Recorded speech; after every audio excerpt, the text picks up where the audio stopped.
Welcome back to the TwinSpires Jury. I'm Ashley Anderson, joined by James Scully and Darin Zoccali, who you may recognize from this week's roundtable. And we're here to discuss our best bets and fades of the weekend. We have a packed stake schedule at Saratoga, Del Mar, Colonial Downs, and of course, Monmouth Park with the Haskell Stakes.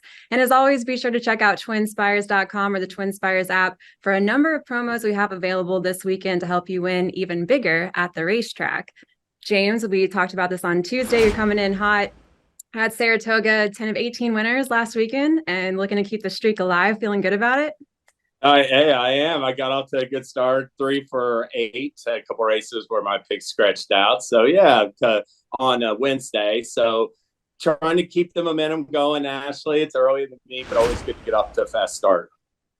Darin, happen to have you with the jury. Hair's looking nice as always.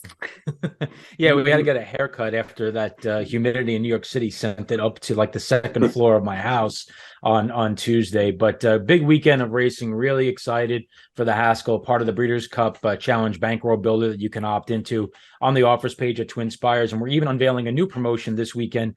Del Mar gets underway on Friday. Every day that Del Mar and Saratoga races, we have a $5,000 coast-to-coast challenge. It's going to be a series of races selected for both Del Mar and Saratoga. The person who picks the most winners, or bets the most winners, I should say, with $10 win bets, is going to win $5,000. We're doing that every day that Del Mar and Saratoga run throughout the month of July. So something really cool to get involved in. Awesome. Well, let's start with you, Darin, and let's just jump right into our best bet of the weekend. Where are you going to play that? Yeah, it's an interesting card at Monmouth for the Haskell. I like Canisi in the matchmaker because I just don't see any speed in this race. And she looks like a mare that's really getting herself into good form. She's drawn well down to the inside. There's a couple of runners to the outside, including Chad Brown, Consumer Spending, the morning line favorite, that's going to probably take the lion's share of the money. And I think everybody else in the race that looks like a quality contender is going to be looking for the same trip. And I think they're going to be looking for Canisi from start to finish because she's going to be the one out there airing it out on the lead. I love the draw for her. She's in peak form right now. She's coming out of a race at 1 1/8 around the wider sweeping turns at Belmont Park. She gets now to the Jersey Shore, those tighter turns, more speed favoring course for her. I think everything sets up real nice for her. And I think she's going to be a decent number. I think she's 6-1 in the morning line. Any response to that, James? Yeah, I mean, I know Canisi a little bit. She definitely has that speed, and she's been caught, it seems like, in some races that had a bunch of pace. So, perhaps she'll take advantage of it on Saturday. If I'm looking at my best bet of the weekend, Ashley, I am going to go to the main event at Monmouth Park on Saturday, the $1 million Haskell. This is a race that obviously has a couple horses from the Derby, Mage, and Tappet Trice, but a bunch of new shooters, horses that are looking to get in the divisional picture that didn't compete in any of the Triple Crown races. And I like first off, I think the pace is going to be really hot. Arabian Night has a lot of speed, but Extra Anejo, I think, is going to be tied on from the start. He's ultra quick. And Carlos Delgado even entered a rabbit. Awesome, strong, a 6 furlong stakes winner. I think he'll be hustling hard at the break. I like Salute the Stars. And this is a lightly raced colt. He made his first start this year. He raced twice at 2, both times on the turf. First start this year in an off-the-turf allowance, which he won. He went to the Pegasus last time, and I don't think the running line on paper does it any justice. He got squeezed badly at the start. When that happened, he started tossing his head. He threw his head on going into the first turn, through the first turn, and on the backstretch. And once Rosario got him settled down, he almost lost interest, I thought, by the top of the stretch. He was running with his head up, looked like he was going nowhere. I thought the light bulb went on late in the stretch. He put his body down and finished full of run. Came home quick in about 6 seconds for that final 16th of a mile. Got a triple-digit Brisnet speed rating, a 97 speed. That's, close to par with the rest of the field. I think he has a lot more to offer moving forward, this Candy Ride colt, and this is the time to get a price on him. He's the 8-1 6 choice in the Haskell, so I'm going to give Salute the Stars the edge from off the pace. I respect Mage and Tappet Trice because they're both late runners too. I think the race is going to set up for a closer this year, and I'm going with Salute the Stars at a price, Ashley. I'm kicking myself for not grabbing Salute the Stars before you did, because I really like that horse as well in the Haskell. Really liked how he looked in the Pegasus, and Brad Cox's horse course, going to do well in a graded stakes. But I'm going to move over to Saratoga for my best bet. And I was a little disappointed with the morning line odds on Gambling Girl. Thought it would be a little bit longer. Odds came out at 5-2 on the morning line. But I really like this horse when she went off at 15-1 in the Kentucky Oaks, beaten just a neck by Pretty Mischievous, who won the Acorn Next Out and has 98% speed figures in her last two at 1 1/8 miles. Of course, Gambling Girl hasn't won in 4 tries at today's distance, but like I said, beaten a neck and beaten half a length in her second to last race. So I think she has a chance to win here. And Todd Pletcher has won 4 of the last 10 in this race, the Coaching Club American Oaks. I know you might have a different opinion though, James. That's right. I think all three of us have something to say about that race. I'm going to go with South Lawn. Excuse me, a filly that I thought had epiglottis surgery over the winter, won an allowance, and she was brilliant. I thought her race in the Fairground Oaks was really good. Obviously, beat Pretty Mischievous, who won the Kentucky Oaks, and Elise Look, who ran third in the Kentucky Oaks, were both in her wake that day. I thought her trip, watching the replay, it doesn't show this on the piece. I thought she broke on top with Ray Lou Gutierrez. He took a little bit of a hold of her, and with all the speed coming over from the outside, she got shuffled back to 7th, got way late on the turn, almost ran into Pretty Mischievous heels, and from that point on, just spit the bit. So I'm going to look for her to run a lot better. But I do respect Gambling Girl because I think she has, still like her best races are in front of her. It'll be interesting to see who does best between us. Ashley, I've got South Lawn, you got Gambling Girl. And I know, Darin, you have a thought as well on the Coaching Club American Oaks. Yeah, it's a very puzzling race. Which South Lawn shows up? Does Wet Paint get the pace that she wants to really fire her best stretch run in? Gambling Girl, can she duplicate that effort? The key to the race for me, though, is Hoosier Philly, because she's going to try to be the controlling speed again. And there is a filly to her outside that's going to probably try to push her from the start. But last time out at Ellis, she looked like she was getting back to, and she gave a hint of it in the Black Eyed Susans, but getting back to the filly that we saw at age 2.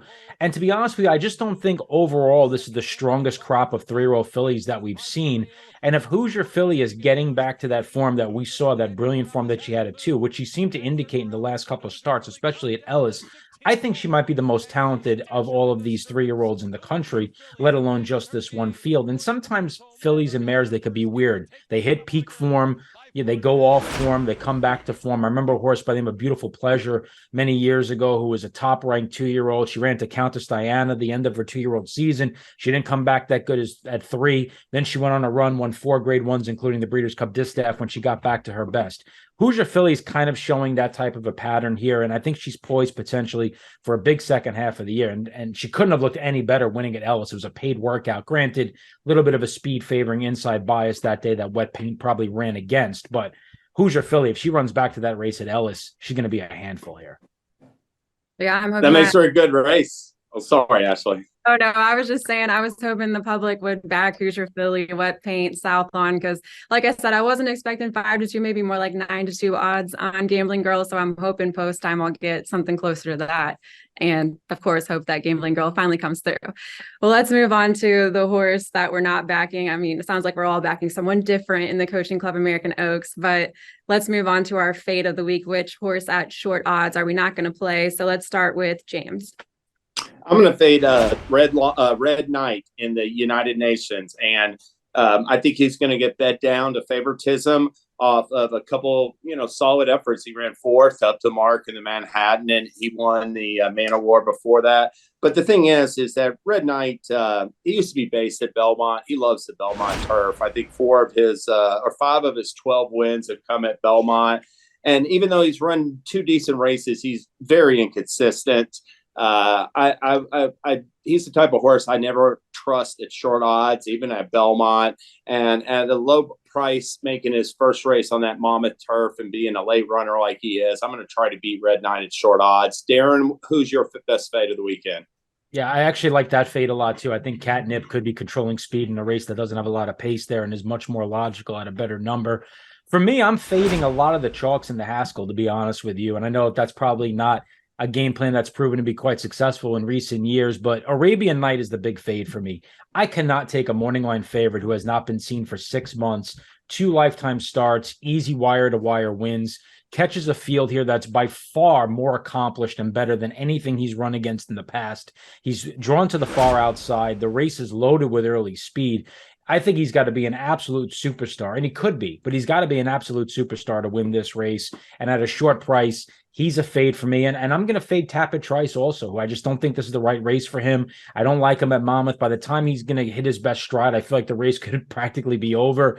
He was able to overcome it at Tampa Bay in the Tampa Bay Derby. There's a much tougher field. So for me, the top 2 chalks there at 5-2, 3-1, they're both fades for me in the Haskell. And I think you might be on the right horse here in the Haskell, James, but salute the stars at a square number. And I never like to see horses run faster races at 2 than they did at 3. And despite Arabian Nights pedigree, I think he could be a brilliant sprinter, middle distance type. I agree with Darin. I'm not buying him at 1 1/8, first time trying it in his 3rd start. Ashley, who's your best fade?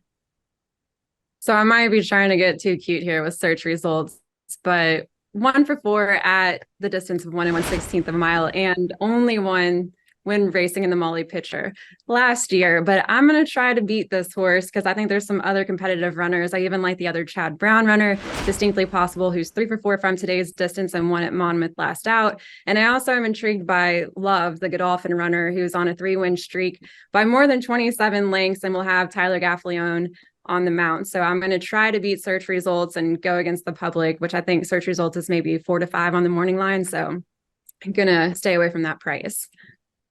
What do you all think? Am I getting too cute with that pick? I don't think so. I mean, listen, she's run against the best fillies and mares, and she's always I almost feel bad for her because she's run winning races in a couple of huge spots on big days and somehow finds a way to get beat by horses like Clariere or Malathaat.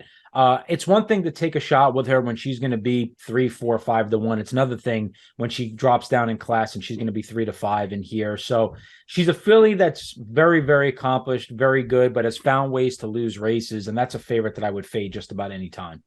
Yeah, I'm not convinced she's as sharp as well. I agree with what Darin said, Ashley. Well, I feel better now. Thank you. Well, anything else worth noting this weekend? I mean, we got a lot of big races up in New York and New Jersey. Anything on the West Coast you want to talk about? The field size at Del Mar is spectacular. First 2 days of racing, I can't believe how many horses are in. The Oceanside has 14. The San Clemente is a huge field. There's a couple of good stakes on Saturday. So I'm really looking forward to diving into the Del Mar PPs, probably more than I have been in years past, because those 2 cards that they've drawn are absolutely spectacular and look like great betting propositions. Yeah, and I'll echo what Darin said. That's San Clemente. I've taken a look at it. The number of there's 5 dirt stakes winners trying the turf. So the horsemen are gung-ho for this opening weekend there, and I'm going to be paying close attention to Del Mar as well as Saratoga and Monmouth on Saturday, Ashley. I'll just throw a quick shout out to Ellis Park. We've got a non-graded stakes, but the Obeso, so you might remember from the 2021 Kentucky Derby, came in 5th and then cut back to sprint distances and was a pretty good 5th in the Breeders' Cup sprint. So coming back off a long layoff, but also playing or racing against a horse that I really liked at Keeneland, who won at 11-1 in the Commonwealth, which is Hear Me Song. And so it's going to be a duel between those 2, but I'm also interested in Asmussen Runner, which is number 1 Chasing Time, moving up in class off a big win at Ellis and an allowance optional claimer. So check out that race at Ellis. And also there's Dachshund racing at Ellis Park this weekend, in case you didn't know that. Don't know how you have in that race. I haven't looked at the field yet. But I stick to horses when it comes to handicapping. That's pretty much my forte. Give it a shot. Well, I've been told by our producer Blaze that we should also up the ante with our jury. So should we make I don't think it's called a gentleman's bet if there's a woman involved, but we're supposed to make some kind of bet. And he threw out that, Darin, if you don't hit your best bet, maybe you're not supposed to put hair gel in your hair next week. It's not gel, it's pomade. He's just jealous. That's, it's, I understand. I understand, I get it, but without pomade, if I come on this next week and there's nothing in my hair, it would be interesting. It's not a pretty sight. You don't want to see me pre-shower in the morning when the hair's not done. I can tell you that. James, what are you going to do to up the ante? Well, It could be like something sports related. Like I could be wearing around like a Louisville Cardinal or Tennessee Volunteer outfit or something. I don't know, Ashley. It'd sort of be like having you wear like a Peyton Manning or Indianapolis Colts or some rival of Tom Brady. Eli I Manning, know the your Giant. fandom. Not my. I don't know, but Darin, are you a Giants fan? Oh yeah, big blue fan. All right, well, we're not going to get along because I'm a Patriots fan. So sorry Okay. about Oh, that was the right one. Exactly. There you go. A Manning, Eli Manning shirt for Ashley. All right, well, we'll see who it's our best bet next week, and we'll decide what the punishment will be if we don't. So that's it for us at the jury this week. We'll be back next week, and of course, catch us on the roundtable on Tuesday as well. Good luck.